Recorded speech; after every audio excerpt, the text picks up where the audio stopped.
Alright guys, welcome to Flavo Rihanna's MMA show. I'm your host, Flavo Rihanna, brought to you by Four Corner Sports.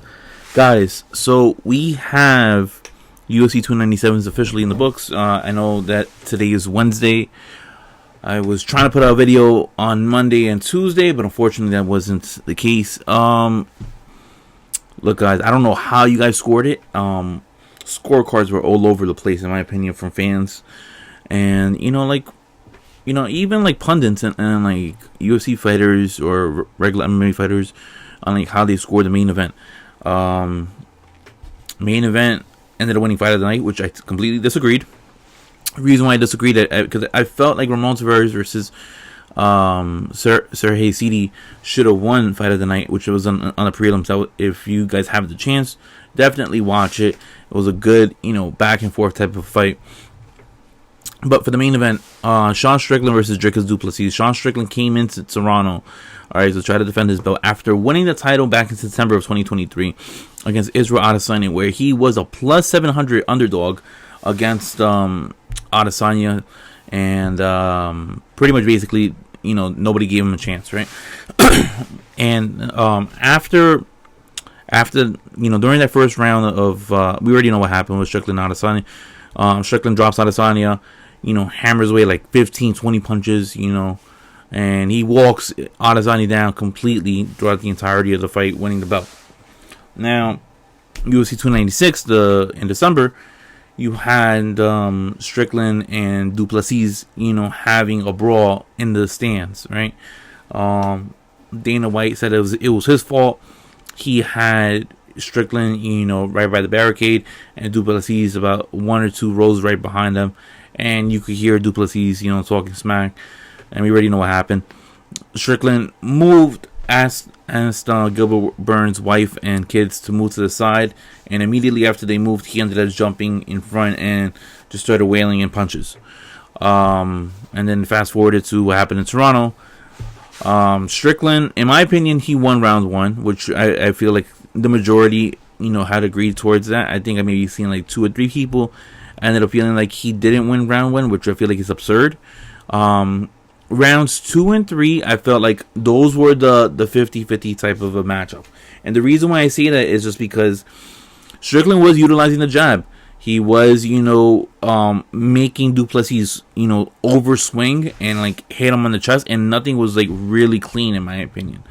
But you saw Dricus, getting a little bit frustrated because, anytime he got near, and Strickland's defense was superb, right? Du Plessis had to utilize takedowns to try to, gain momentum, right? And at least steal rounds. And I feel like he was able to do that in one of the rounds between 2 and 3. I actually gave Du Plessis round 2. Reason being because he was, being more active, engaging more towards Strickland, making Strickland become more of a defensive fighter. And Du Plessis, even though he was eating a whole bunch of jabs, you had Du Plessis utilizing the takedowns and trying to, establish some type of a different view for Sean Strickland to look at. And Strickland made adjustments, and it didn't look so much that Strickland, did well in round 3. I mean that's how like some judges scored it, but I viewed it as like him popping that jab, him making Du Plessis overswing again, but this time anytime he was doing a lot of like the looping overhand right punches. At any time Strickland saw that, he immediately popped the jab and making Du Plessis completely miss. And then in round 4, I gave it strictly for Dricus Du Plessis because he was being more of the aggressor. He was controlling the octagon, using takedowns, landing the harder significant punches. And then in round 5, going into round 5, it was 2-2, and the way I had it, even Coach Eric Nixick felt like it was going 2-2, and many people felt like it was going 2-2. I felt like that round was going to be for the belt, and Strickland, went out there like a wild man, completely controlled the round, jabbing away, putting pressure, making Du Plessis on his back foot, winning round 5, but unfortunately he didn't win the belt. Dricus Du Plessis ended up winning the belt by a split decision. And I really do feel like we are going to see both fighters fight in the near future. Now, what's happening next for each individual fighter? Well, for Dricus du Plessis, he ended up calling out Israel Adesanya, and it makes perfect sense on why he does that. The reason why I say it makes perfect sense is because of the fact that you have du Plessis and Adesanya already having a beef, and you already had them having a face-off in last year's International Fight Week. All right, we already know what was said, and Adesanya was going in there and antagonizing du Plessis for comments that du Plessis had made, about Kamaru Usman and about African champions, right? So there's a heated rivalry. They don't like each other whatsoever. Well, at least Adesanya doesn't like du Plessis, and du Plessis always is trying to, downplay Adesanya, saying that he's not that great, right? So you have that nugget right there. The other option that you have is, and it's a big if in my opinion, is Hamza Chimaev. Will Dricus du Plessis fight Hamza Chimaev for in his next fight? I have no idea. All right, because Hamza Chimaev's visa and him getting to the United States is very difficult apparently, and there's a reason why he's only fought in the U.S. only. I think it was like twice, right? That one Apex card, and then him fighting against well, he was supposed to fight Nate Diaz, but ended up fighting Kevin Holland, right? So it's a huge if. So I feel like those are the only two avenues. I don't think an immediate rematch, really is necessary at this very moment. I do feel that Strickland, he has options. You have Robert Whittaker, you have Hamza Chimaev, which I do not want that to happen because I feel like you're killing off one contender for sure. Or, and this is my personal favorite, I would actually call up Kamaru Usman. Kamaru Usman, he looked good at 185, even though he had a short camp. I feel like if you give him a full camp against Sean Strickland, right? So Usman can really be a full middleweight as opposed to just being a tweener, deciding whether he wants to be a welterweight or a middleweight. They already had fought each other many years ago, and Kamaru Usman got the better hand of Sean Strickland. But now I feel like Sean Strickland is in its prime, and I would love to see how that fight correlates, now in 2024. So I personally feel that if I'm the UFC, I'm calling up Sean Strickland, and I'm giving him the option. I'm like, would you want to fight Kamaru Usman? And if he says yes, you book that fight immediately, as quick as possible. I don't feel like it's necessary for a UFC 300 because you want to be able to spread out the cards evenly throughout the year.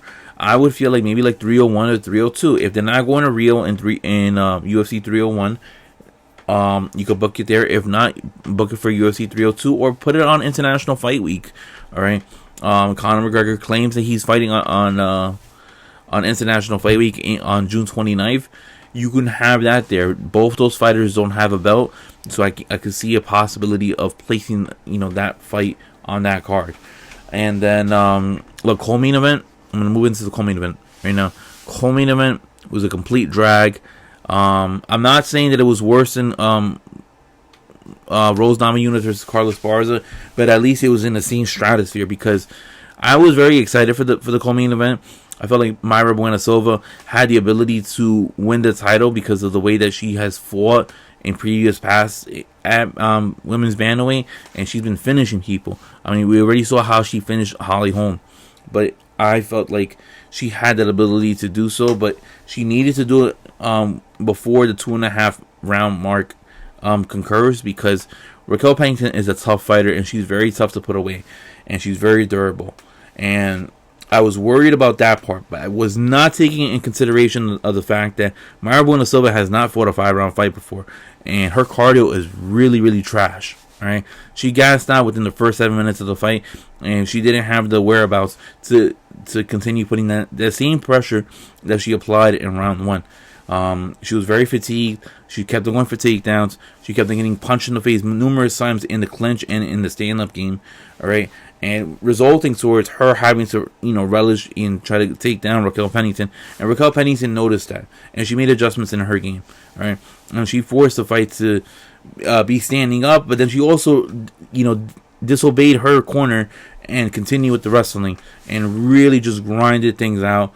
In round, I I gave Maribona Silva rounds 1, and some people gave it 2, but I gave Pennington 2, 3, 4, and 5. Right, in round 5, I really felt like Pennington could have won for the finish. Right, but she was content with just holding the arm triangle in full mount. She was never gonna get Buena Silva to tap out from arm triangle in full mount. She needed to move over to the side and apply some type of pressure, for Buena Silva to tap. But overall, Raquel Pennington is the new UFC Women's Bantamweight champion. That is the first women's bantamweight title that we've had, I think, in the last 6-7 years that has not featured Amanda Nunes or Ronda Rousey. So that was some type of history over there. What's next for Pennington? Well, we're gonna have Juliana Pena, and in our world of 2024, we need to hope and pray that Juliana Pena does win this fight, because of the fact that there was no promotional engagement on Raquel Pennington's side throughout the entirety that this fight was announced. All right, we saw her get a little bit animated in the press conference, but it felt like it was like more forced than anything else. Juliana Pena actually gives a damn, and she's actually willing to promote her fights, and I'm looking forward to seeing, that fight happens. I know there's some type of personal beef, ever since their days inside the Ultimate Fighter. So I would like to see that happen. For Maribona Silva, I think that she really affected her stock. I think she's going to have a couple fights, at least a couple wins in her resume, to get back to where she was at. Her giving up in round 5 was really a bad image, and I feel like a lot of people are going to hold that against her. I feel like she might need 2 or 3 wins, to get back into title contention. And right now, I feel like women's bantamweight is going to start getting deeper and deeper after the news that ended up dropping midnight, which I will display in a separate video. But yeah, women's bantamweight definitely needs help. It was a pretty bad fight. I know there were people, vouching for them to cut the division. I personally wouldn't say that. I'm saying that, hey, there's some flyweights up there that, it might be tough to get a flyweight title fight, a women's flyweight title fight, because I feel like Erin Blanchfield is going to be the next champion. If I'm AC Barber, if I'm Valentina Shevchenko, I'm definitely looking at myself in the mirror and questioning, do I need to cut down to 125, or can I just, have a better living and go up to 135? I'm going up to 135 if I'm those 2 ladies, because I feel like those are the only 2 ladies that I feel that should be moving up. AC Barber, she's a hoss. She can dominate fights. She's dominated fights at flyweight. One of the most memorable fights that I can think of Macy Barber is when she ended up clubbing around Jillian Robertson in that Boston card a couple years ago. I think it was 2019, if I'm not mistaken.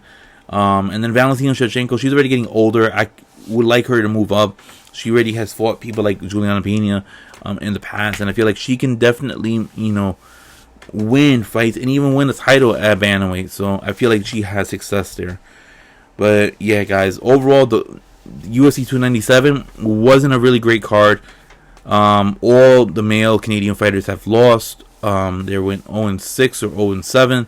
The only Canadian fighters that won were Jillian Robertson and Jasmine Jasavicius.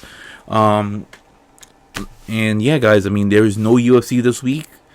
But I will be dropping another video really soon. But until then, guys, I am Flav Ariana. Guys, let me know what you guys think. Co-main event, who should be next for either lady? Are you excited about Raquel Pennington's new reign as women's bantamweight champion? And then lastly, how did you score the main event? So then, guys, I am Flav Ariana, and I'll see you guys next time. Peace.